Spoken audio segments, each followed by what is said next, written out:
അമ്മേ, അമ്മുമ്മയുടെ അടുത്തുനിന്നുള്ള പച്ചച്ചീര ഇരിപ്പുണ്ട്. എന്താ ചെയ്യുന്നേ? തോരൻ വേണ്ട, നമുക്ക് പരിപ്പും ചീരയും കൂടെ ഒരു കറി വെക്കാം. ഓ ഓക്കെ, എന്നാ ഒന്ന് നോക്കിയാലോ? നോക്കാലോ. അപ്പോൾ കുറച്ച് ചെറുപയർ പരിപ്പ് ഞാൻ കുക്കറിലൊന്ന് ചൂടാക്കാൻ എടുക്കാൻ പോവാം. ജസ്റ്റ് ഒന്ന് ചൂടായാൽ മതി. അതിൻ്റെ അല്ലെങ്കിൽ വലിയ പച്ചമണം പോലെ കുഴഞ്ഞ പോലെ ഇരിക്കും.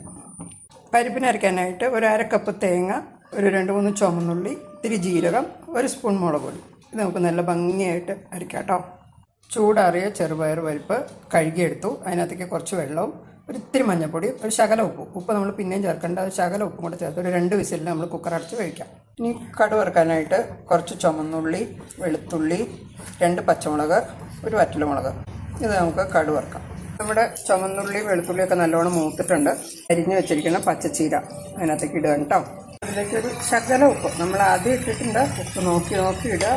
ചീരയ്ക്ക് ആവശ്യമുള്ള ശകല ഉപ്പും കൂടെ ഇടുക. ഇനി നല്ലോണം ഒന്ന് വഴറ്റിയെടുക്കാം. അവിടെ ചീരയൊക്കെ നല്ലതുപോലെ വാടി.